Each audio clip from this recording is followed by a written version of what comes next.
Hello, everybody. Get ready for a remarkable testimony from Lettrice Lawrence and how she overcame cancer.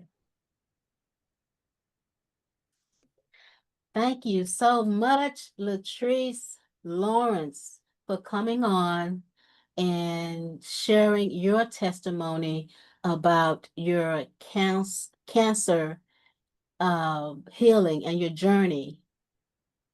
Oh, I'm honored. I'm honored. When you told me about this program, and I said, this is going to be great.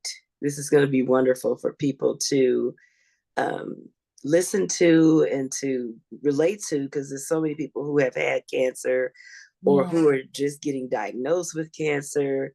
Mm-hmm. So, it definitely needs to be talked about because it's happening quite often. People are like, why is it happening so often? And I really believe it's toxicity, toxicity in food, Yeah. toxicity um, in terms of the company you keep and stress. It Yeah. has a lot to do with it, a lot to do with Tell it, me, I believe. tell us about your journey. Tell me, yes, and I agree with that. Tell me about your journey and what type of cancer did you have? Okay, well, I had ovarian cancer, Okay. and I found out right at the time that my dad was, he had just gone through like a battery of radiation and treatments himself because he had prostate cancer, fourth stage. So he was at the end of his journey and his Wow. body was shutting down. And literally, I went to the doctor because I had a procedure because I was getting ready to start a family.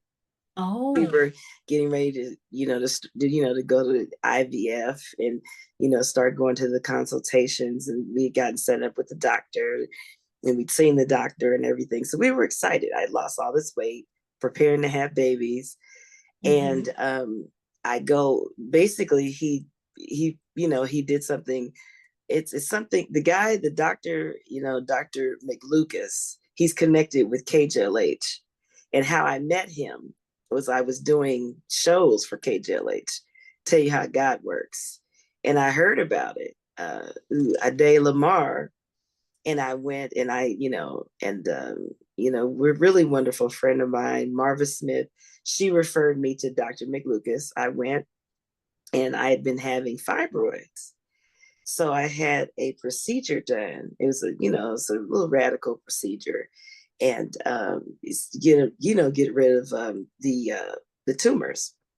So when I went to do that, they had done some sort of procedures, a hyperoscopy type of thing, where they scrape the walls of your vaginal walls, and they scrape it and they get a sample of it.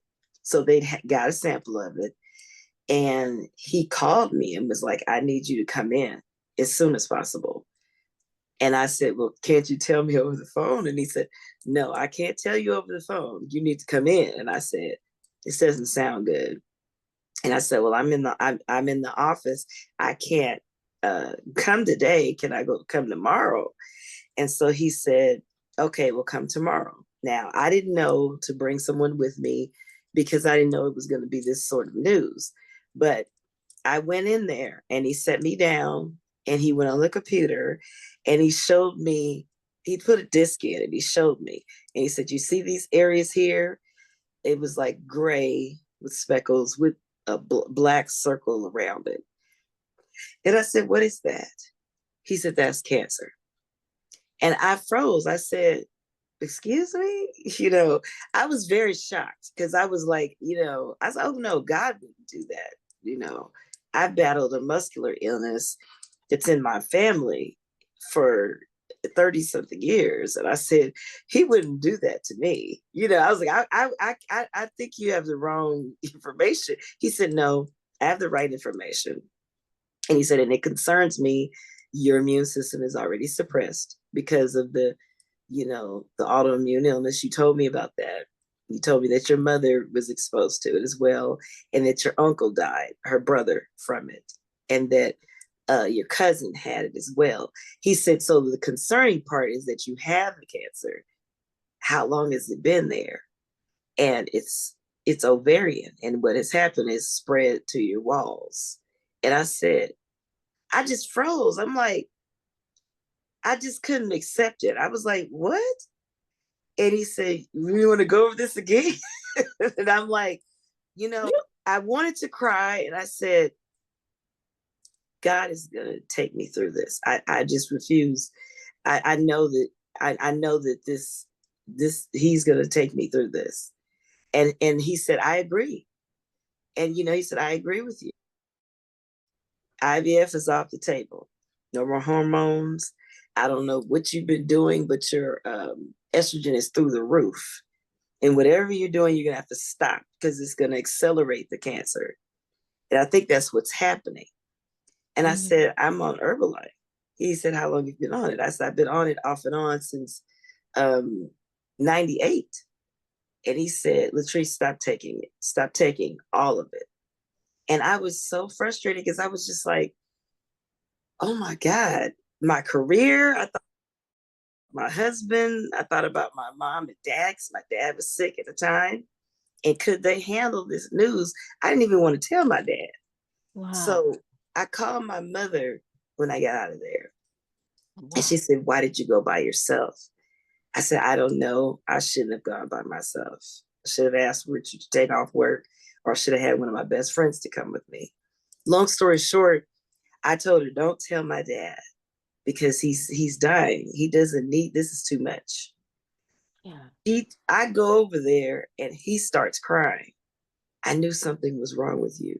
When you kept bleeding, I knew. And I said, oh, Mom, why Oh, did you tell him? Because I just didn't want him to think about anything else because mm, his body was already starting to shut down. I didn't want him to think about anything else. But everyone is asked how was their first day and when they got diagnosed. And I remember my aunt she's been battling non-Hodgkin's lymphoma for 30 years. And when she was told, I remember it was so bad that, yeah. I remember that she was losing weight and she didn't know why. Mm-hmm. And she looked, and you could see it all in her face. It was, and I'm just like, what is going on? I remember that like 30 something years ago, like yesterday. And me and her have compared stories. And when you're told, it's like a big blow hits you. You don't even want to talk to people afterwards. You're like, I got to process this. So Yeah. I decided I wasn't going to say anything to my husband's family and to a lot of my friends. And I really didn't want to tell my family. But my Mm. mother, God rest her soul, she she would talk. Okay. One of my relatives told me, Mm. oh no, you have endometriosis. My daughter has this, and you know, it's something that's treatable. Every woman has a little bit of cancer in them. And I said, no, I have ovarian cancer. Mm-hmm. I got mad when I heard about it and I just shut down and I was like, I'm not telling anyone else. And that's exactly what I did. So when my dad passed, I was still bleeding and I would bleed off and on. And, it was something they tried to give me some medicine to stop the bleeding. They gave me these treatments and it wouldn't work. I was on hormones. I Mm-hmm. was on the chemo pill and it wasn't working. I was getting worse. And so they said it's getting worse. So this is not working. So we're going to have to put you on the in vitro. I mean, not the in vitro, but they said intravenous chemo. And so Oh. they ordered it. And I said, how can I do that? And I have no immune system. That would kill me. So Mm. it was all paid for, all set up. It was a Monday. I was supposed to go in for my first intravenous treatment. Mm-hmm. And God spoke to me and told me not to go. And I said, I'm not certain. Is this me speaking to myself or what? Yeah. And Right. I kept praying, don't go. Don't go to the office.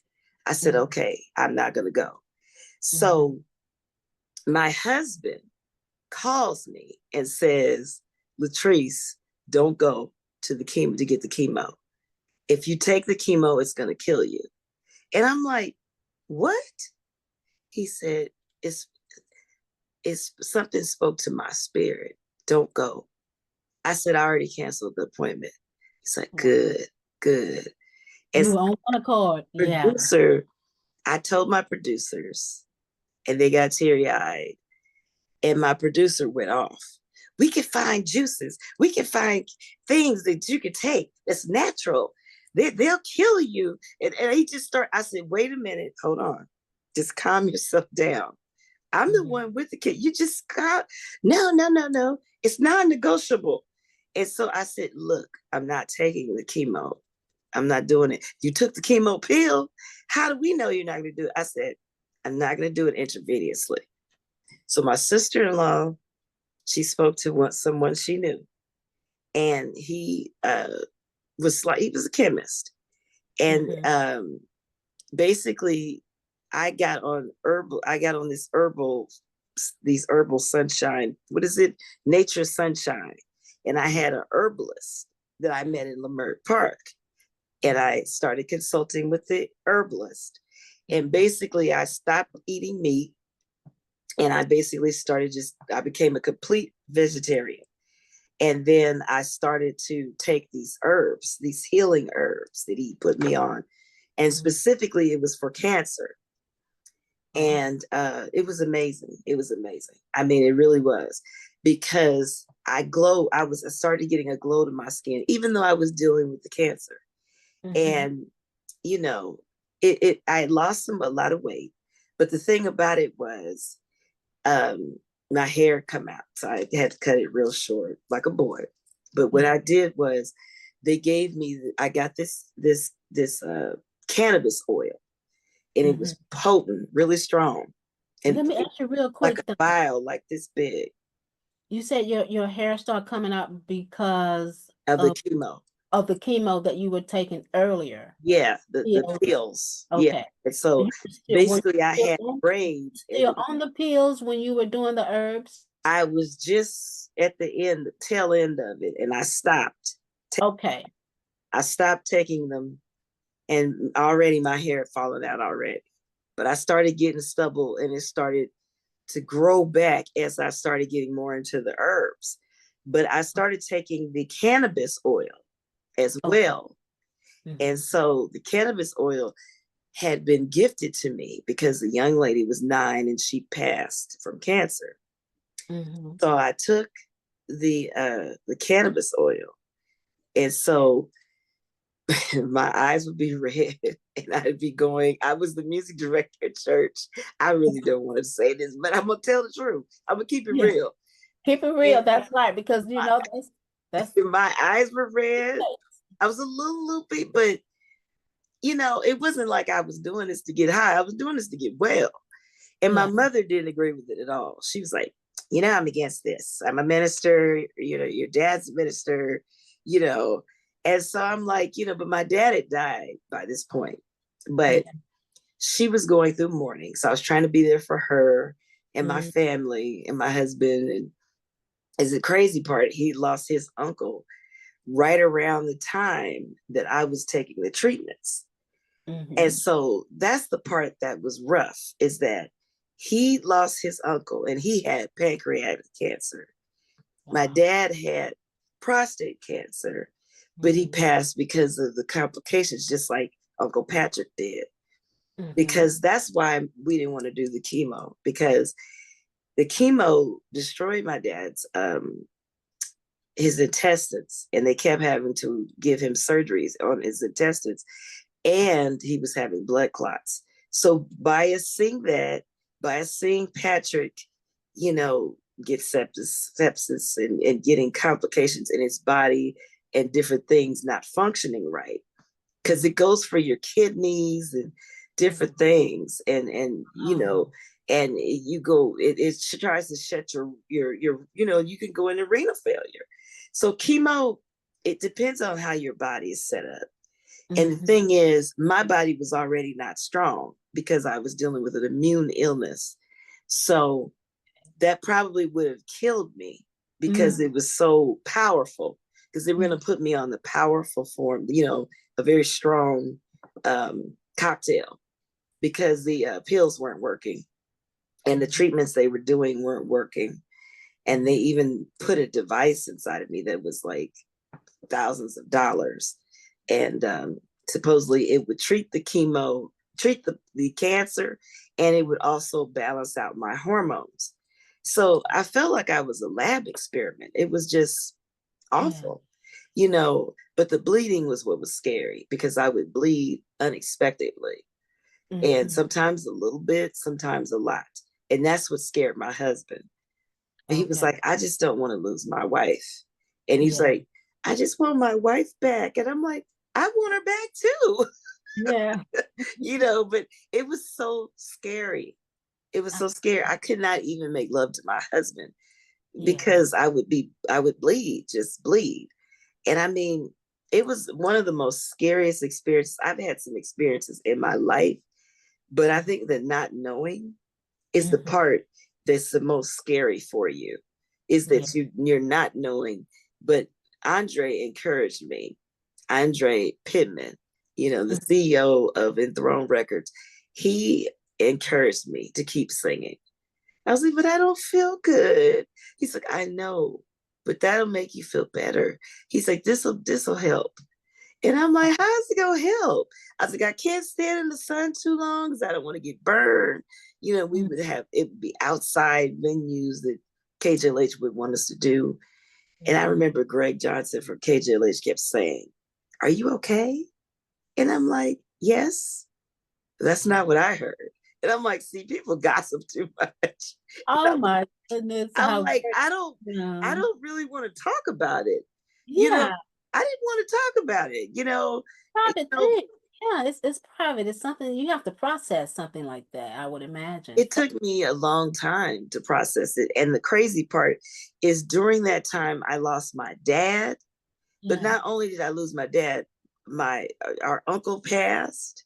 Mm. And then, the crazy part is that, one of my friends, well, supposed friends, tried to make a Mm. move on my husband at the same time. She tried to Oh make no, a move girl, no. on my husband at the same time.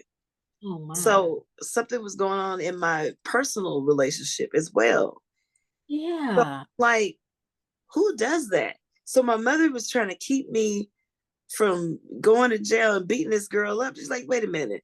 You Oh, are a recording artist and you are a Christian, and your mom and dad are ministers. You yeah. cannot fight and be fighting people. I was like, no, that's it. I'm gonna go there. I'm gonna drag her out of the house. I'm gonna drag her. No, you don't do that. You still are not all the way well. One, you're still Mhm. going through the treatment, and then she had the nerve to say, well, you didn't have full cancer. So I guess that's okay. It's okay for you to do what you did, because I didn't have full cancer. Are you serious?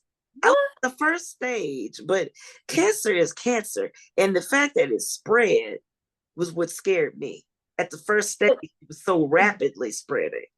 yeah, forget the cancer. That was just wrong. That was just dirty and low down. Girl, I don't think I've ever felt a pain in my soul like I felt, Mm. because I felt such betrayal, Yeah. because I thought, this was one of my best friends. I trusted her with my life. And Mm. God had to teach me, you don't trust people with your life like that, except for me. You Mm. trust me. Yes, And yes. God had to show me to trust him and Yeah, stop putting my faith in people. man, yeah. When I tell you that that was one of the worst times of my life, I thought that the muscle illness when I got sick when I was 21 was bad. Yeah. But I lost my best friend. My dad was everything to me. He gave me advice about my car, Mm. this, that. He helped me with everything, taxes, Mhm. advice. He Yeah. was there I remember I had a choice. I had a couple of Warner Brother records, Sony. They were trying to, get me to sign, and they were horrible, horrible, horrible contracts. He hired a lawyer. Mm-hmm. Lawyer's like, no, they're going to leave you with practically nothing. We're talking 20, 15%, 20, 15 to 20%. And the lawyers are getting fed. Everyone's getting fed. The producers. I'm but the thing that was most crazy is that I would be just like it happened to Tony Braxton, Yeah. paying for your own promotions, your Mhm. own touring, you're paying the musicians, you're paying for your makeup, your hair, your wardrobe, all the your transportation. So by the time you're done, you have nothing. Yeah. You'll be famous, but you'll be broke. So Yes. I made a choice to not do it because I knew that emotionally I would not be able to handle being famous and Yeah. being broke. Yeah. And so this happened to me 3 times. And then I went for I went to the thing that was so crazy. I could look back at it now. Uh-huh. I went to meet up with MCA. I got into a car accident. God had been dealing with me this whole time, just blocking me from bad contracts. Yeah. RCA. They approached us when I was 16. Mhm. And my dad was like, no, just leave the house. She's not gonna be dressed. He told her, you're not gonna have my daughter looking like a street hoe. She's 16. And I'm like, you're trying to ruin my life. Yeah. He Right. said, you are a minor. Go to your room. Girl, I was so mad at my dad. But looking back, he's always had my back. So when he was dying, Mm. even though he was dying, when he found out that I had cancer, he started crying. Yeah. I said, Dad, I didn't even want you to know. Yeah. That's why you couldn't handle stuff. That's why you had to leave and you were being so quiet with me and your mother. I said, I wasn't feeling well. Mm-hmm. I wasn't feeling well. And the stress that my family put me through a lot of stress. I'm not going to get into the particulars, but they did. And I believe that that does not help cancer. I don't think it does. I think it makes it worse. Yeah. So I didn't know how long I had it. They didn't know how long I had it. But then when I went to the oncologist, they found out that I was in the first stage. But Uh, the bad part about it is that it was moving fast. So mm-hmm. ovarian cancer is very serious. So I would tell anyone, go and have your checkup, go and get your well woman's exam every year. Mm-hmm. Be diligent with it. You Mm-hmm. have to go and make sure you're okay. You have to get the mammogram and the wellness test. And I Yeah. remember I would skip sometimes because I would be trying to help my mother. And Mm-hmm. I'm not gonna lie to you. I'd be like, oh, I'll reschedule. And I'd Yeah. forget about it. And I Yeah. had done this for a couple of years. And I believe that's when it happened to me. Because I Oh. was really on top of it before.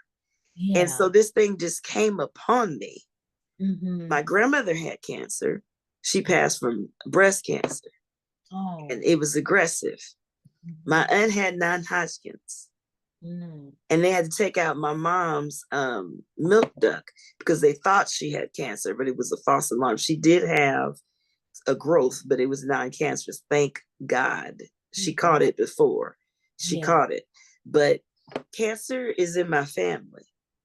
Mm. So they were very concerned about that, concerned that I'd been on the Herbalife and it had soy in it. And Mm. herbal, oh, I looked so, oh, girl, my flat stomach. You could tell me nothing. And I looked great. But the thing about it is, I was killing myself because the estrogen was just through the roof because I kept taking the Herbalife, the shakes, the pills. So my estrogen was through the roof. And the doctor was like, well, why is the estrogen so high? But I Yeah. was like, well, I needed to look good, Yeah. for the audience. And I'm like, well, I said, but I can't get off Herbalife. I said, I have a career. He said, Lettrice, are you listening to me? Wow. This is like making your estrogen higher and it's Mm-hmm. going to spread like wildfire if you do not stop. You have to stop taking it today, the Herbalife. Don't take it anymore, is what he kept saying to me. And I was just like, wow. So it was just terrifying. So But tell us about Wow, this is an amazing story, amazing testimony of God's glory. Tell me about your healing process. How did that come about and when did that come about?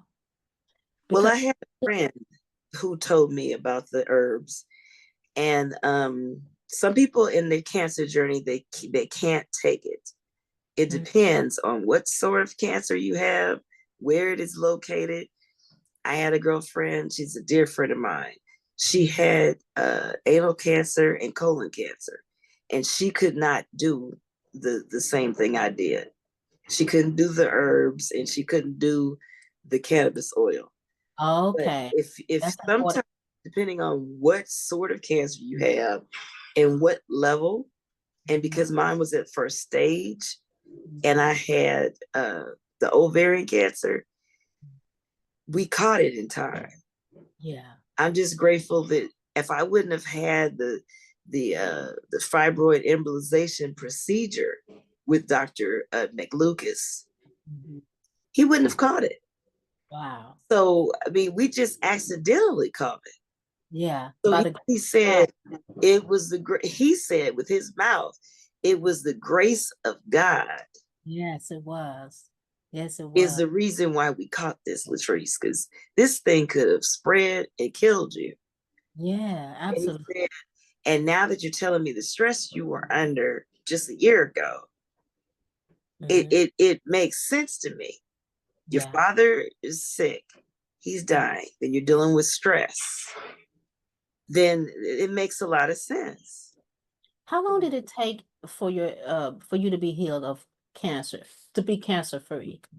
Okay, well, the thing that was great about it Uh-huh. is that I was told I had it in April Of what year? 2014. Okay. And that's when he called me in the office because I'd Mm-hmm. had the fibroid embolization in March. But Mm. the thing is, I kept bleeding. And that's what concerned me because I wasn't supposed to bleed like that from the fibroid embolization that long. So they knew something was wrong then. They Mm. tried, I forget the name of the medicine, but they gave me some medicine to stop the bleeding, but I was still bleeding. That's what scared me. I said, "Oh my God, what is wrong with me?" Yeah. So when they immediately started me on the chemo, I went to an oncologist. They started me on the chemo pill, and then, like I said, they put this device inside of me to try to regulate my hormones, and Mhm. also it combated the cancer. It was something high tech. I can't even tell you the name of it now. It's been so long, Okay. but But that they worked put it in you and inside of me. Yeah, inside inside of vaginally. Yeah, inside of my wall. But that was a disaster. They had to go back in and take that out. That was a disaster. The the progesterone had me all over the place and aggressive.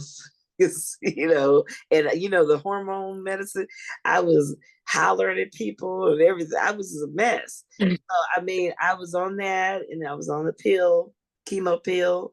So I believe I was on that from April it was all the way through the summer. And Mhm. finally I got on the cannabis oil. I guess you would say I got on the cannabis oil, like, I think by July, and I Mhm. started becoming vegetarian and doing the herbs. Mhm. You're not going to believe this. By the end of August, I went back and they did not see any cancer. It was miraculous. It was something that they'd never seen before. Was that like within the same year, you think? The same year. The same They year. had never seen it before in their life. That Now, is that is a miracle. I That cried. I yes. cried because I knew that I had a purpose and Mm, that God wanted me to continue to sing and I had something to live for yes, yes, because that was quick. But yeah. what bothered me is that my ex-friend said, "Oh, your cancer wasn't serious."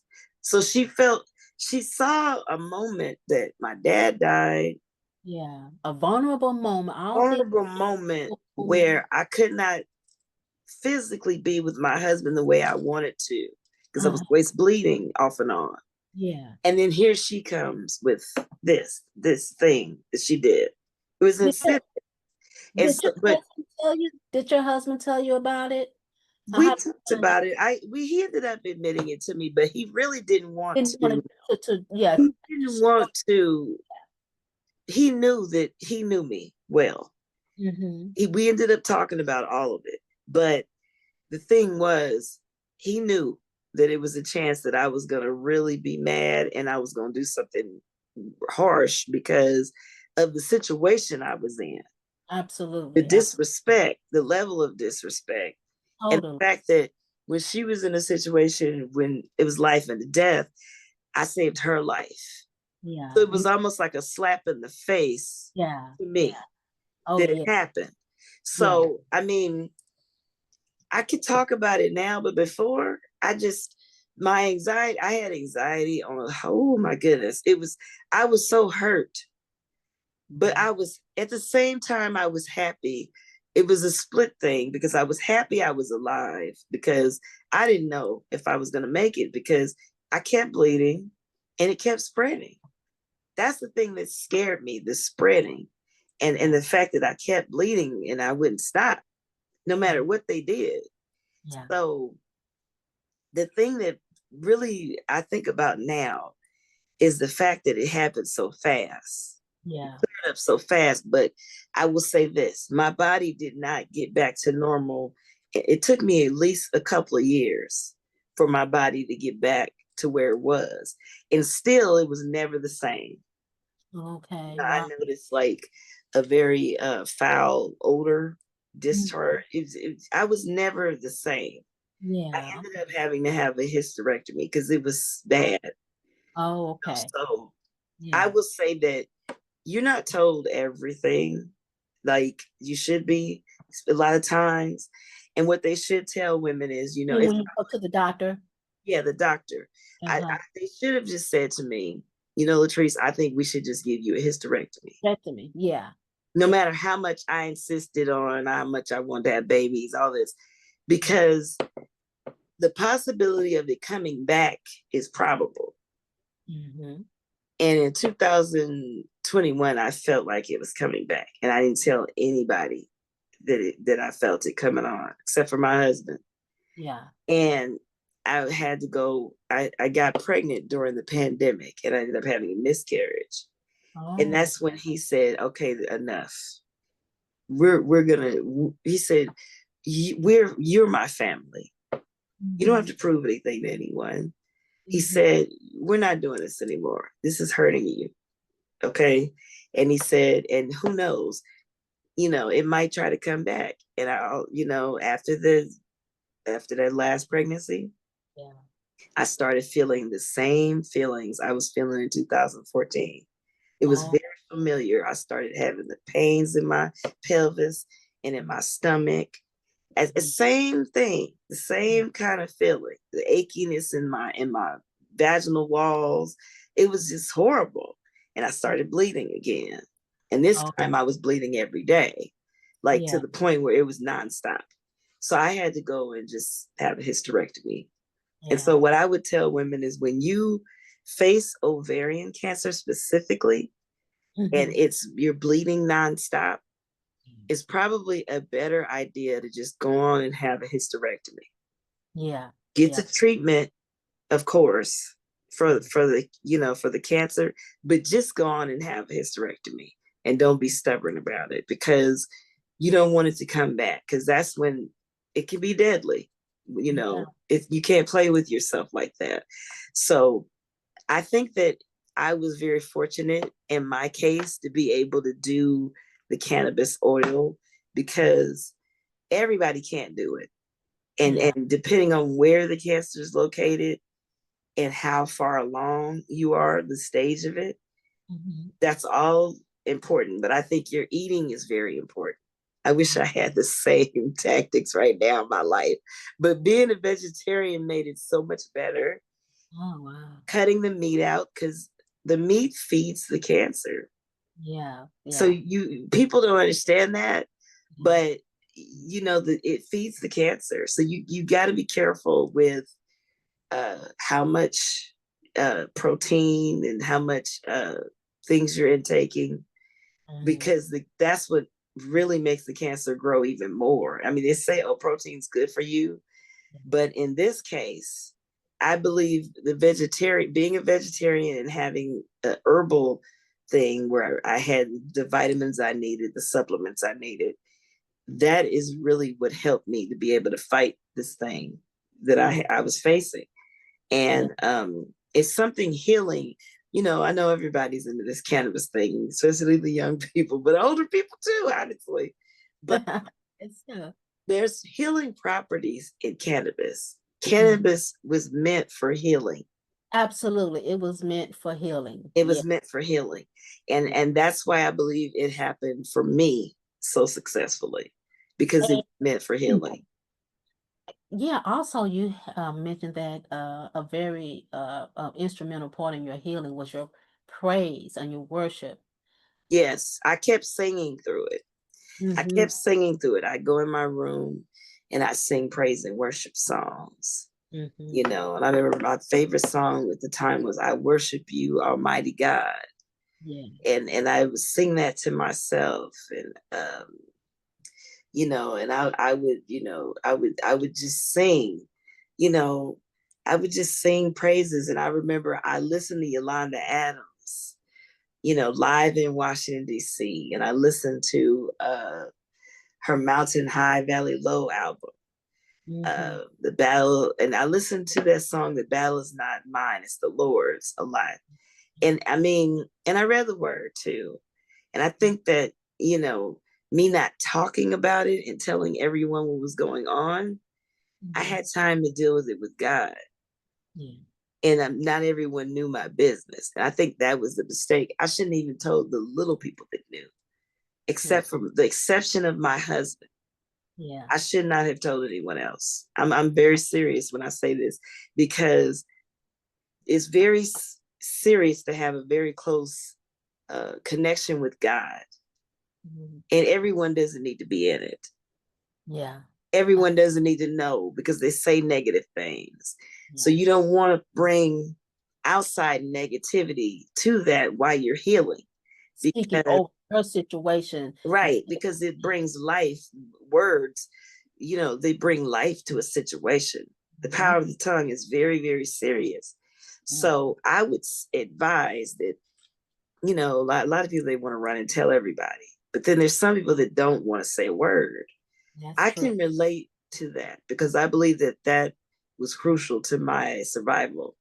Yeah. And I'm here because I did not tell everyone what was going on.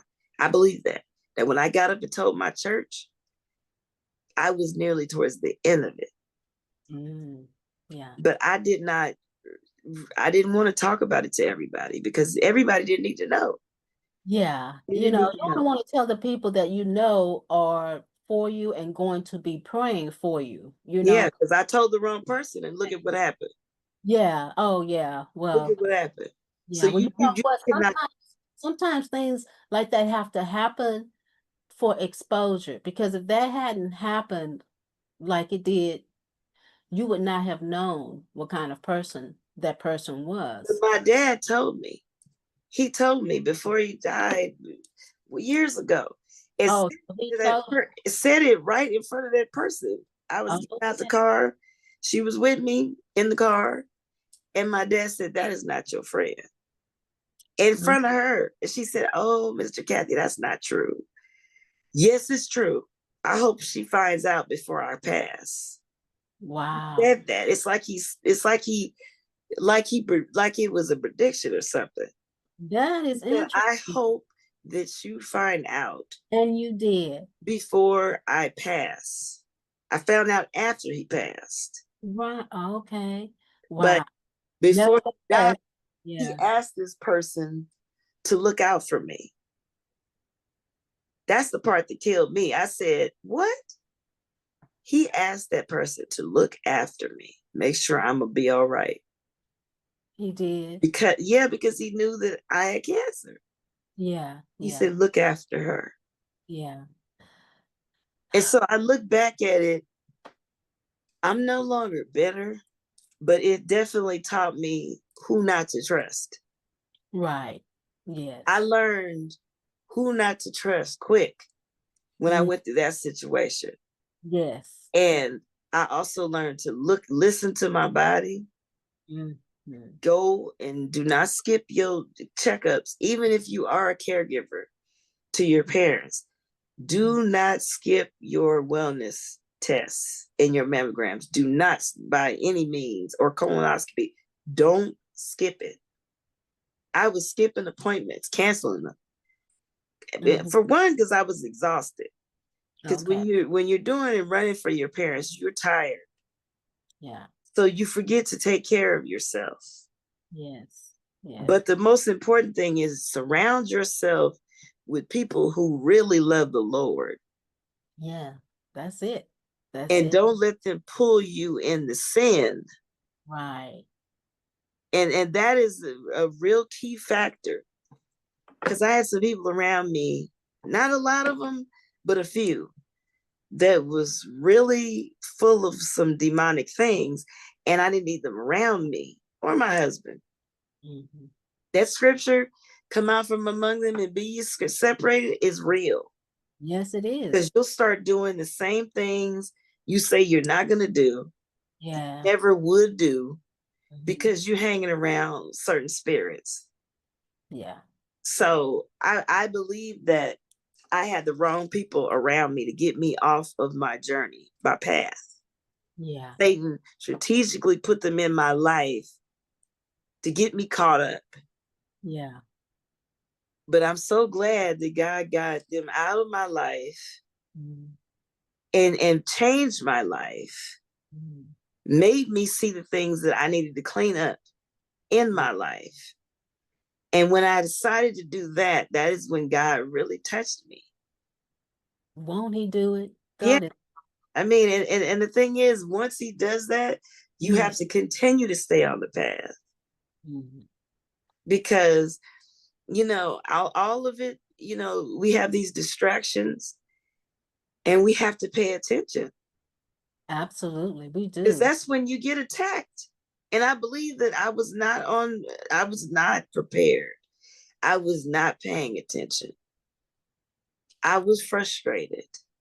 Mhm. And then the toxicity and these processed foods we're eating, the chemicals in the air. Yes, Mm. I said it. The things we're exposed to. Yeah. And then God, God was my protector. Oh my God.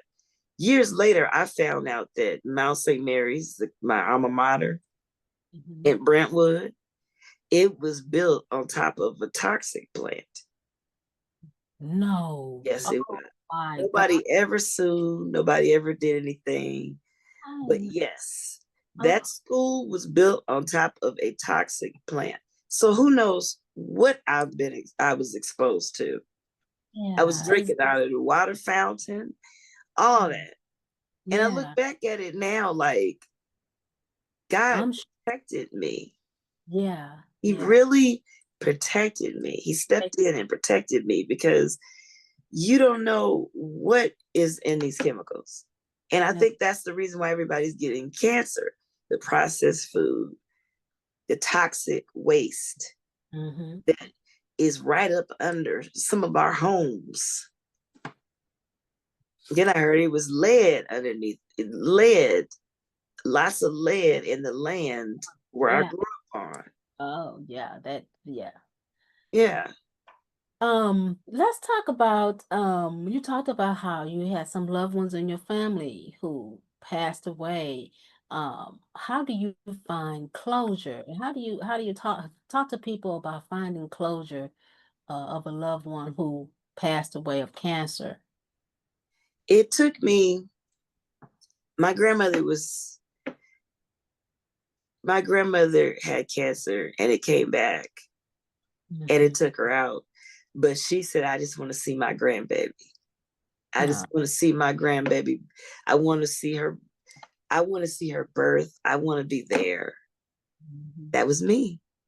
Oh, I don't remember her. I saw her when I was a baby. I don't remember her, but she got to see me.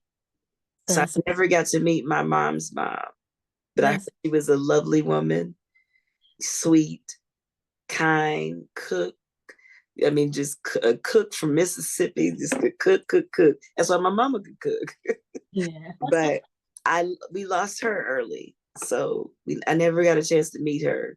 But my dad, when he had prostate cancer, and I found out, my world was shattered, and I was a daddy's girl. It took me 9 years to get over and accept that he passed.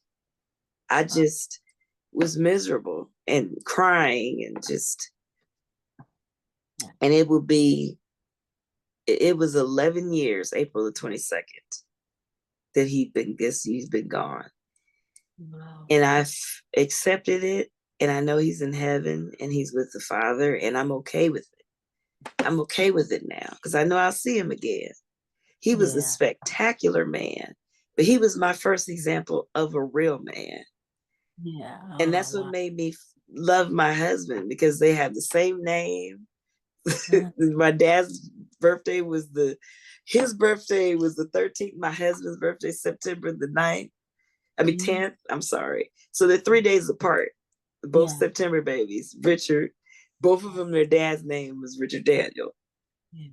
I mean, it was odd. I was like, what is this? I asked for a man like my dad, like a husband like my dad. And Yeah.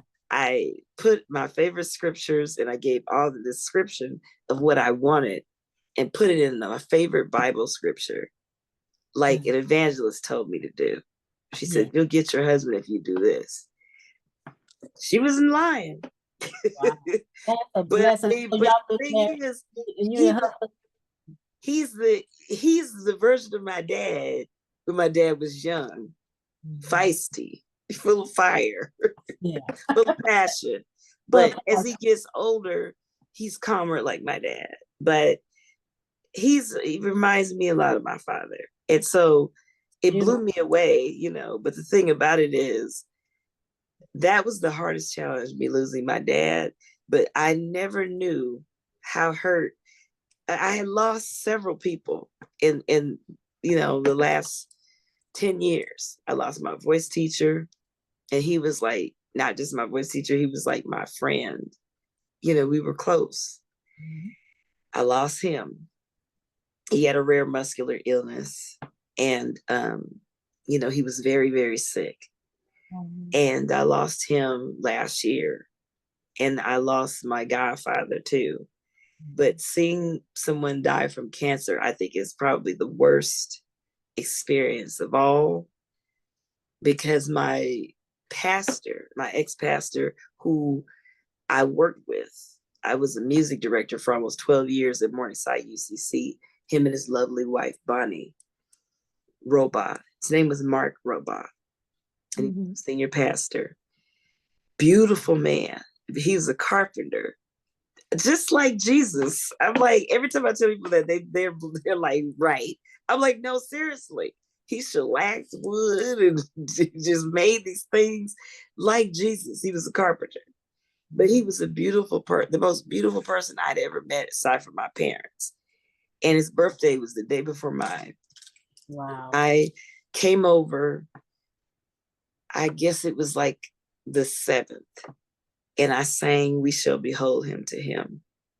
And he got to the point where he had the labored breathing and the death rattle. I heard it, as Yeah. I heard it in my dad and in my mom.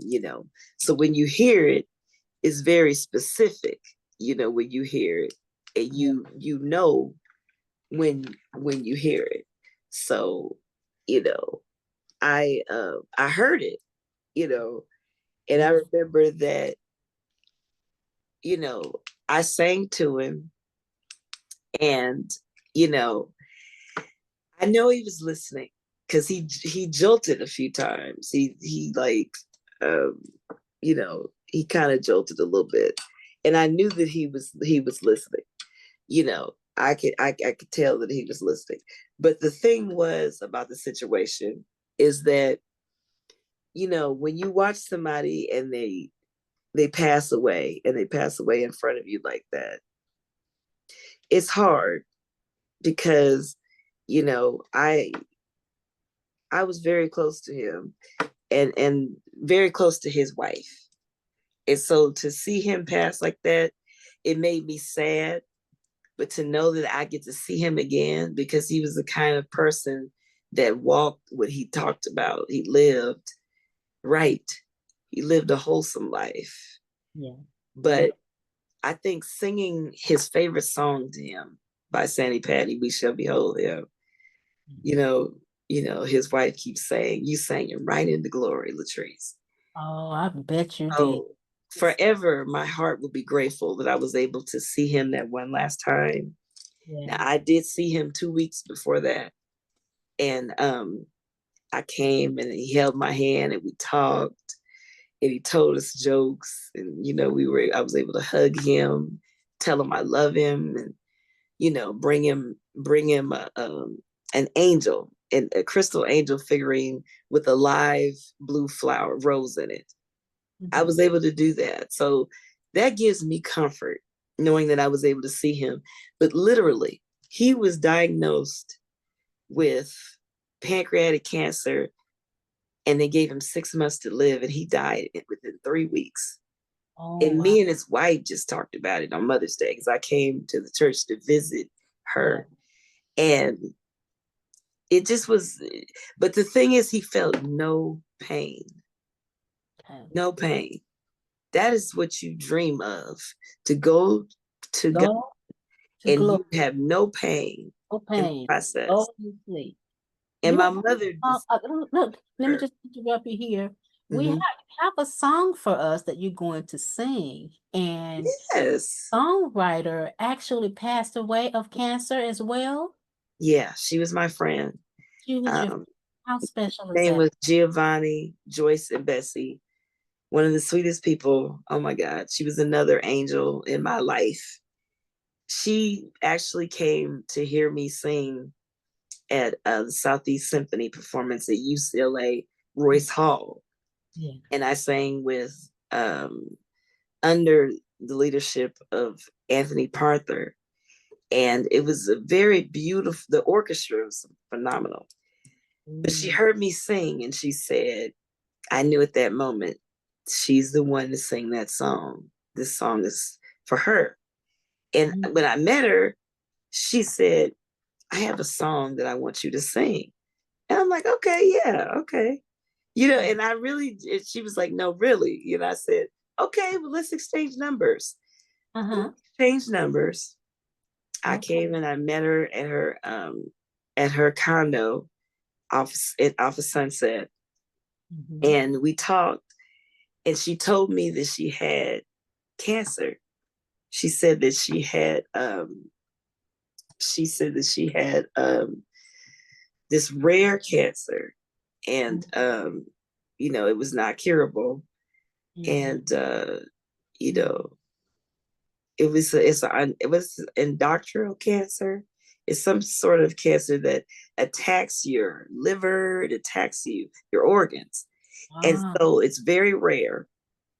And she had it for 13 years, and so it had spread to her liver, and she had to have some of her liver taken. And so it was really at the end of his rope when I met her. It was bad, but Mhm. she never told me that she was going to leave like that. But she knew. Mhm. And the song "Give Me Peace," she wrote the song. She said she wrote it for her best friend. Oh. And so I said, I got to do this for her. Oh. And then also, I needed to do it for the Cancer Society that she had built around her illness. She built a support group and she made awareness of the illness. Mhm. And she was just incredible to do all that while she was going through that. But she was a renowned pianist. I didn't even say that. She played for John Tesh and Yanni, and she played for Earth, Wind, and Fire. She was amazing, but Wow. her career was interrupted by this cancer. But I met with her. We went into her studio. She played the piano. She gave me the words. I came up with the arrangement for the vocal and also the background vocals for the song, the choral part of it. Well, let's So hear it. What's the name of it? it's called Give Me Peace. Give Me Peace. And Yes. this was basically written for people who can't let go of their loved ones after they passed on. Basically, it's for the cancer, the person who has cancer, whether they are going through the journey or whether they're nearing that end of their journey. I guess accepting death. Yes. So I believe it's comforting for people who the family, but it's also comforting for that person in their final stage, or if they're just going through the acceptance period and the period of healing. I believe either. Oh, Or. So it's I a can't wait special. to hear it. This Yes, it's a special song. So um, when I sing this song, I'm giving homage to um, Giovanna. So Giovanna, I love you, and this is dedicated to all those who are struggling with cancer and who are ending or they're near the ending of their journey. Give me wow, peace. this is deep. I have to stand up for this.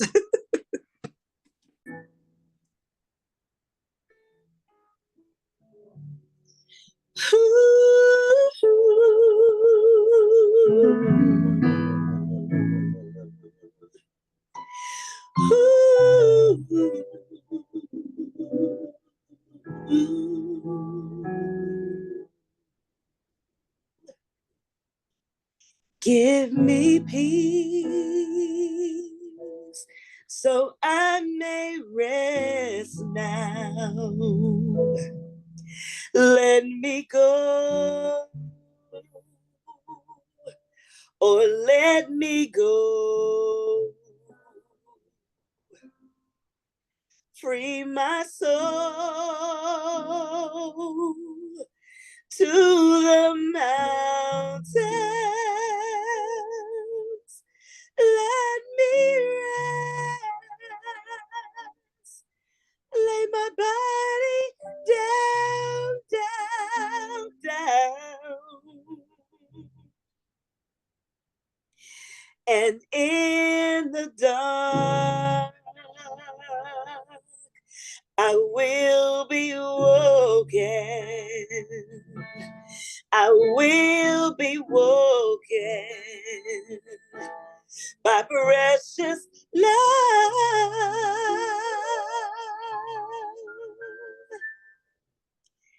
Give me love, precious love,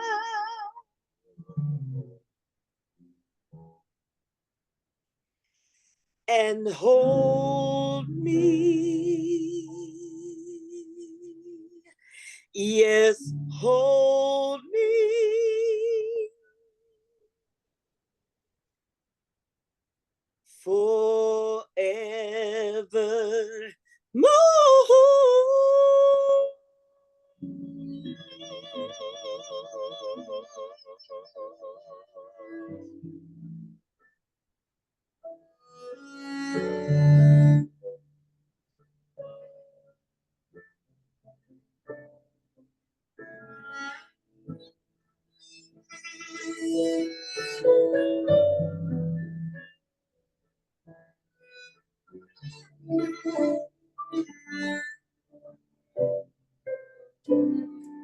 If there's anyone listening in the audience that has lost someone to cancer, or you have a loved one that is struggling with cancer, listen to the words of the song about release. The person releases and just flies like a bird over the mountains. God can give you peace.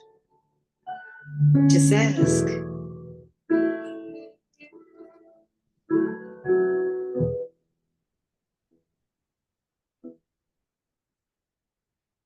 Give me peace. Ooh.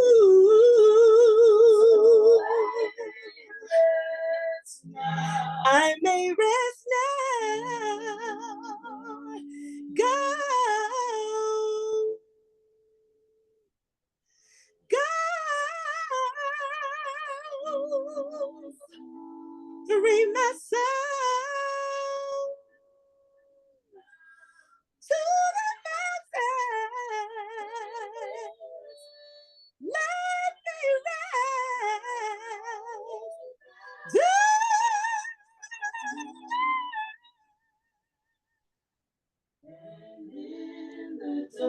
And in the dark,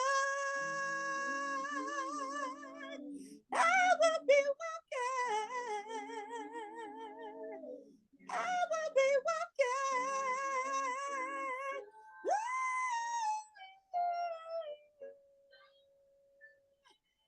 Son of man, give me love. Hold me. Hold me.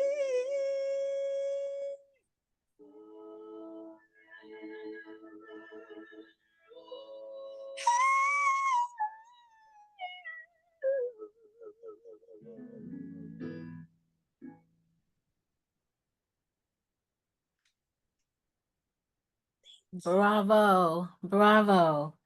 I want to thank you so much for that. What a beautiful song and a beautiful message. Thank you so much for sharing your story, Lettrice. That particular song um, is on digital, all your digital platform.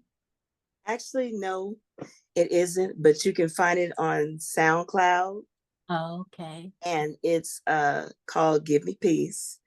Okay. Look up Giovanna Joyce Imbessi, and what you can do is you can give a donation to the Cancer Society, and that's how you can download it. So just go Google up um, Giovanna Joyce Imbessi and the Cancer Society, neuroendocrine cancer, and you can give a donation and you can download the song for free.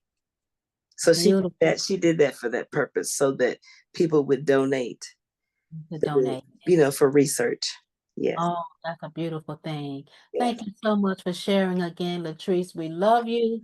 I'm honored, and I love you. You're the sister to me. Oh, you're a little sister to me.